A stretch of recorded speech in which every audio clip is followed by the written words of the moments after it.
Oh, we're not going to stop. Top of page 205. His father's. This had been his father's. He let the material flow over his hands, smoother than silk, light as air. Use it well, the note had said. He had to try it now. He slipped out of bed and wrapped the cloak around himself. Looking down at his legs, he saw only moonlight and shadows. It was a very funny feeling. Use it well. Suddenly, Harry felt wide awake. The whole of Hogwarts was open to him in this cloak. Excitement flooded through him as he stood there in the dark and silence. He could go anywhere in this, anywhere, and Filch would never know. Ron grunted in his sleep. Should Harry wake him? Something held him back, his father's cloak. He felt that this time, the first time, he wanted to use it alone. He crept out of the dormitory, down the stairs, across the common room, and climbed through the portrait hole. Who's there? Squawked the fat lady. Harry said nothing. He walked quickly down the corridor. Where should he go? He stopped, his heart racing in thought. And then it came to him. The restricted section in the library. He'd be able to read as long as he liked, as long as it took to find out who Flamel was. He set off, drawing the invisibility cloak tight around him as he walked. The library was pitch black and very eerie. Harry lit a lamp to see his way along the rows of books. The lamp looked as if it was floating along in midair, and even though Harry could feel his arms supporting it, the sight gave him the creeps. The restricted section was right at the back of the library. Top of page 206. Stepping carefully over the rope that separated these books from the rest of the library, he held up his lamp to read the titles. They didn't tell him much. Their peeling, faded gold letters spelled words in languages Harry couldn't understand. Some had no title at all. One book had a dark stain on it that looked horribly like blood. The hairs on the back of Harry's neck prickled. Maybe he was imagining it, maybe not, but he thought a faint whispering was coming from the books, as though they knew someone was there who shouldn't be. He had to start somewhere. Setting the lamp down carefully on the floor, he looked along the bottom shelf for an interesting-looking book. A large black and silver volume caught his eye. He pulled it out with difficulty because it was very heavy, and balancing it on his knee, let it fall open. A piercing, blood-curdling shriek split the silence. The book was screaming. Harry snapped it shut, but the shriek went on and on, one high, unbroken, ear-splitting note. He stumbled backward and knocked over his lamp, which went out at once. Panicking, he heard footsteps coming down the corridor outside. Stuffing the shrieking book back on the shelf, he ran for it. He passed Filch in the doorway. Filch's pale, wild eyes looked straight through him, and Harry slipped under Filch's outstretched arm and streaked off up the corridor, the book's shrieks still ringing in his ears. He came to a sudden halt in front of a tall suit of armor. He had been so busy getting away from the library, he hadn't paid attention to where he was going. Perhaps because it was dark, he didn't recognize where he was at all. There was a suit of armor near the kitchens, he knew, but he must be 5 floors above there. You asked me to come directly to you, Professor, if anyone was wandering around at night and somebody's been in the library, restricted section. Harry felt the blood drain out of his face. Wherever he was, Filch must know a shortcut because his soft, greasy voice was getting nearer, and to his horror, it was Snape who replied. The restricted section? Well, they can't be far. We'll catch them. Harry stood rooted to the spot as Filch and Snape came around the corner ahead. They couldn't see him, of course, but it was a narrow corridor, and if they came much nearer, they'd knock right into him. The cloak didn't stop him from being solid. He backed away as quietly as he could. A door stood ajar to his left. It was his only hope. He squeezed through it, holding his breath, trying not to move it, and to his relief, he managed to get inside the room without their noticing anything. They walked straight past, and Harry leaned against the wall, breathing deeply, listening to their footsteps dying away. That had been close, very close. It was a few seconds before he noticed anything about the room he had hidden in. It looked like an unused classroom. The dark shapes of desks and chairs were piled against the walls, and there was an upturned waste paper basket.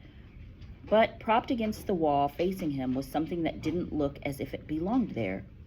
Something that looked as if someone had just put it there to keep it out of the way.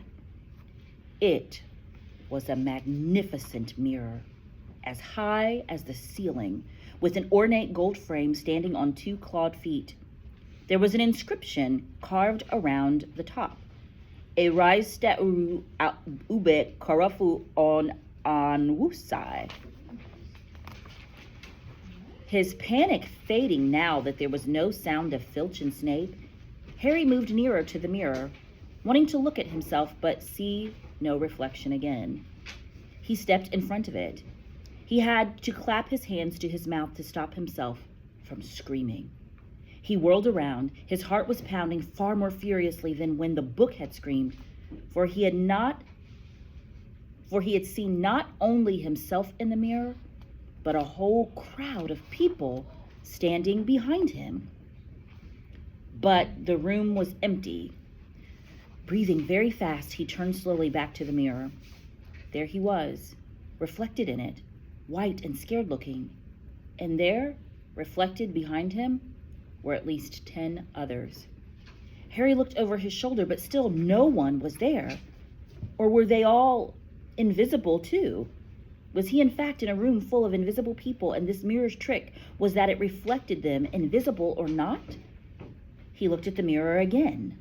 A woman standing right behind his reflection was smiling at him and waving. He reached out a hand and felt the air behind him. If she was really there, he'd touch her. Their reflections were so close together, but he felt only air, and she and the others existed only in the mirror. She was a very pretty woman. She had dark red hair, and her eyes are just like mine, Harry thought, edging a little closer to the glass. Bright green, exactly the same shape. But then he noticed that she was crying. Smiling, but crying at the same time. The tall, thin, black-haired man standing next to her put his arm around her. He wore glasses, and his hair was very untidy. It stuck up at the back, just as Harry's did. Harry was so close to the mirror now that his nose was nearly touching his reflection. "Mom?" he whispered. "Dad?" They just looked at him, smiling, and slowly Harry looked into the faces of the other people in the mirror and saw other pairs of green eyes like his, other noses like his, even a little old man who looked as though he had Harry's knobbly knees. Harry was looking at his family for the first time in his life. The Potters smiled and waved at Harry, and he stared hungrily back at them, his hands pressed flat against the glass as though he was hoping to fall right through and reach them. He had a powerful kind of ache inside him, half joy, half terrible sadness. How long he stood there, he didn't know. The reflections did not fade, and he looked and looked until a distant noise brought him back to his senses. He couldn't stay here. He had to find his way back to bed. He tore his eyes away from his mother's face, whispered, "I'll come back," and hurried from the room. "You could have woken me up," said Ron crossly. "You can come tonight. I'm going back. I want to show you the mirror." "I'd like to see your mom and dad," Ron said eagerly. "And I want to see all your family, all the Weasleys. You'll be able to show me your other brothers and everyone." "You can see them any old time," said Ron. "Just come round my house this summer. Anyway, maybe it only shows dead people. Shame about not finding Flamel, though. Have some bacon or something. Why aren't you eating anything?" Harry couldn't eat. He had seen his parents and would be seeing them again tonight. He had almost forgotten about Flamel. It didn't seem very important anymore. Who cared what the three-headed dog was guarding? Why did it matter if Snape stole it, really? Top of page 210, sixth graders. "Are you all right?" said Ron. "You look odd." What Harry feared most was that he might not be able to find the mirror room again.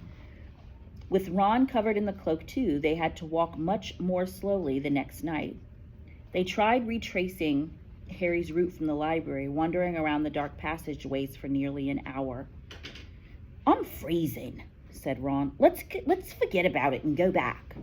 "No," Harry hissed. "I know it's here somewhere." They passed the ghost of a tall witch gliding in the opposite direction, but saw no one else. Just as Ron started moaning that his feet were dead with cold, Harry spotted the suit of armor. "It's here, just here, yes!" They pushed the door open. Harry dropped the cloak from around his shoulders and ran to the mirror. There they were. His mother and father beamed at the sight of him. "See?" Harry whispered. "I can't see anything. Look at them all. There are loads of them." "I can only see you." "Look in it properly. Go on, stand where I am." Harry stepped aside, but with Ron in front of the mirror, he couldn't see his family anymore, just Ron in his paisley pajamas. Ron, though, was staring transfixed at his image. "Look at me," he said. "Can you see all your family standing around you?" Top of page 211. "No, I'm alone, but I'm different. I look older, and I'm head boy." "What?" "I am. I'm wearing the badge like Bill used to, and I'm holding the house cup and the Quidditch cup. I'm Quidditch captain, too." Ron tore his eyes away from the splendid sight to look excitedly at Harry. "Do you think this mirror shows the future?" "How can it? All my family are dead. Let me have another look." "You had it to yourself all last night. Give me a bit more time." "You're only holding the Quidditch cup. What's interesting about that? I want to see my parents." "Don't push me." A sudden noise outside the corridor put an end to their discussion. They hadn't realized how loudly they'd been talking. "Quick!" Ron threw the cloak back over them as the luminous eyes of Mrs. Norris came around the corner. Ron and Harry stood quite still, both thinking the same thing. Did the cloak work on cats? After what seemed an age, she turned left. "This isn't safe. She might have gone for Filch. I bet she heard us. Come on."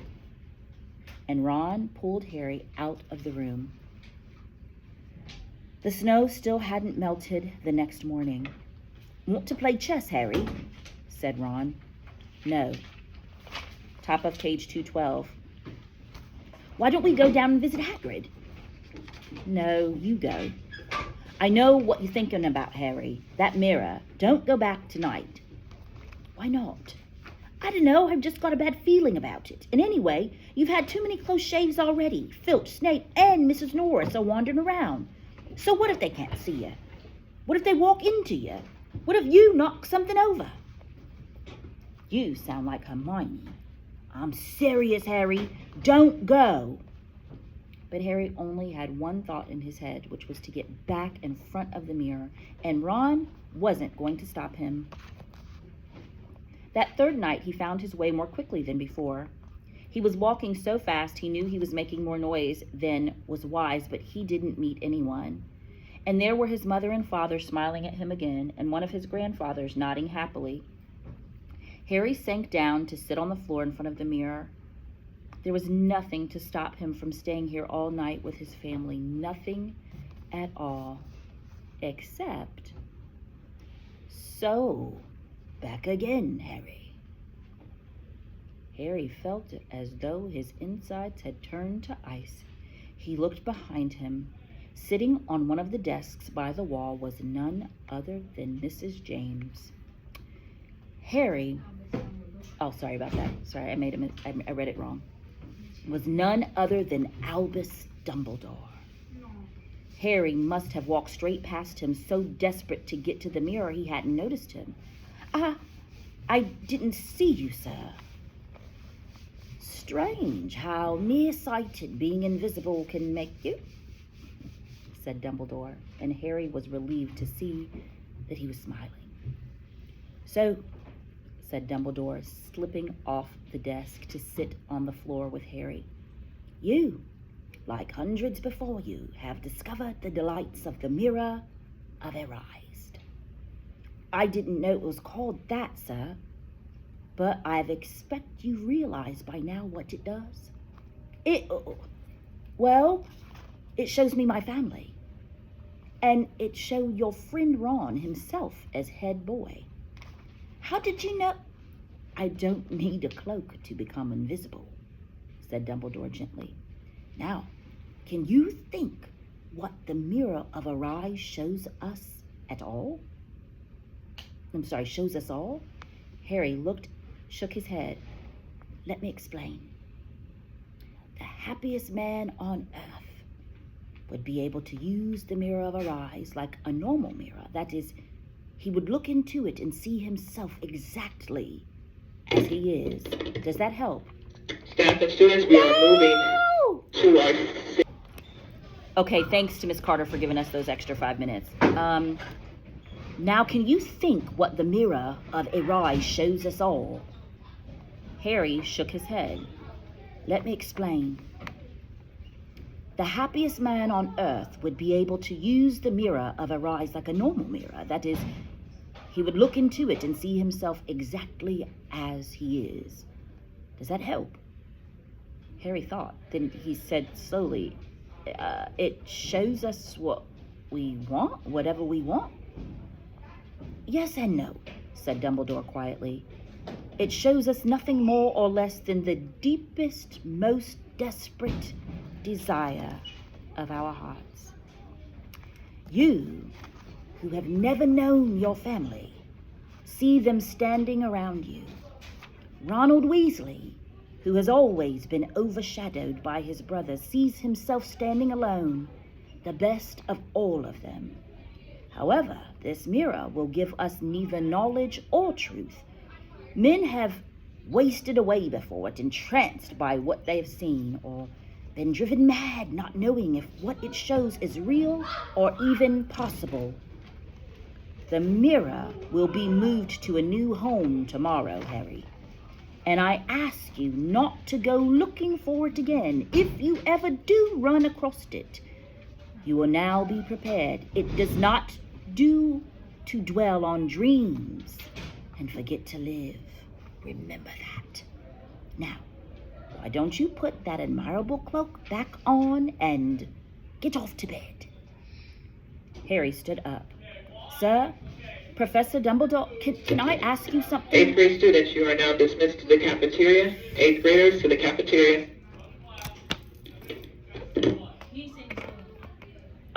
It says, "Can I ask you something? Obviously, you've just done so." Dumbledore smiled. "You may ask me one more thing, however.